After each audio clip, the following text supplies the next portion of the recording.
The narrative of Yaakov and Rachel is one of the most romantic in our Torah, yet it's full of questions and ambiguities. One of those questions is with regard to the conduct of Rachel on the night of their supposed wedding. We learn that the morning after, Vihinehi Leah, that Yaakov is duped. He is tricked. His father-in-law Lavan took advantage of the night, the cover of darkness, and substituted Leah for Rachel. How did that happen? Rashi fills in the blanks by quoting the Midrash to say that Yaakov was suspicious of Lavan, that he would perhaps try to pull a quick one over him, and he therefore created some secret signs with Rachel. And Leah had those signs. She was able to communicate in that secretive way so as to convince Yaakov that it was actually Rachel.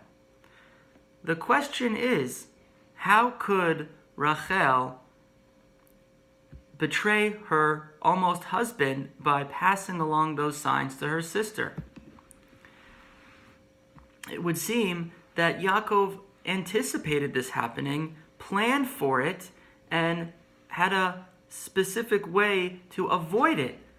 And that was the trust that he had with Rachel to create these secret signs, and yet Rachel divulged them to her sister. How can we justify Rachel's conduct here? It seems astonishing that she would be willing to do such a thing on the eve of her wedding and put her husband second. Furthermore, this conduct of Rachel is lauded. It is praised later on in Jewish history. The Midrash says that at the time of the Churban, all of the Avot came to beg, petition, and request Hashem's mercy, and none of them succeeded. Avram, Yitzchak, Yaakov, Sarah, Rivka, they all failed until it got to Rachel. And Rachel said, look what I did.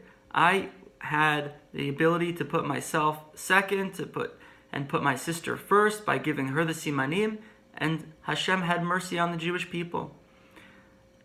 So how could this act of giving over the simanim be considered to be a positive one?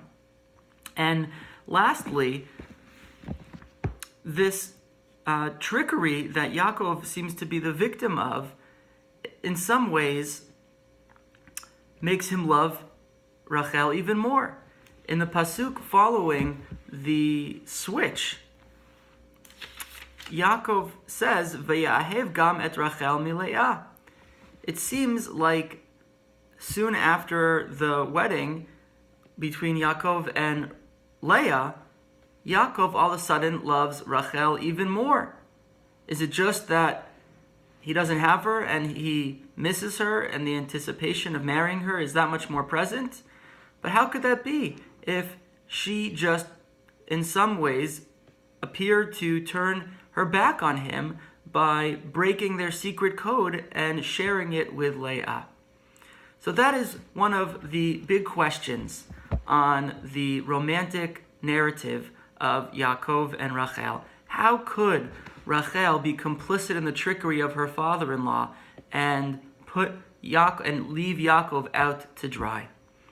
I hope you can think about this question and you can suggest some answers to me over Shabbos. I'd be very curious to hear your thoughts.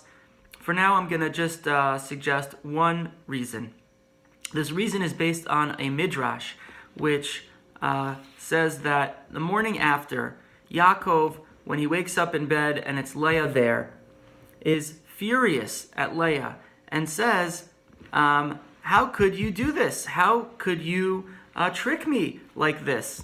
And Leah says something astonishing back to Yaakov.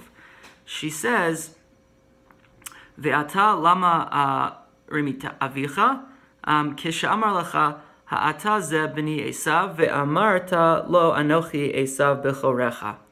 So she says, you're accusing me of tricking you. You're also a trickster yourself. And so what we see from this is that even though this is Leah speaking in the Midrash, perhaps Rachel's point here is to give her future husband a little bit of a lesson, some tough love we could call it, by saying that yes, we have a lot of love and affection, and that's beautiful and wonderful and appreciated, but at the same time, midah keneged midah, measure for measure. What you did in the previous encounter with your father by tricking Esav to get the Bechorah, this is a little bit of a taste of your own medicine. And it's important to feel what it feels like to be on the other side of trickery. And so mixed together with some of that abundant love is also a sense of fairness, a sense of justice. So perhaps the reason why Rachel was complicit in the trickery of her father and gave over the signs to Leah was in order to teach her husband a lesson and to help him become more self-aware, to help him become a better version of himself. I look forward to hearing your thoughts on this question over Shabbos. See you in Shul.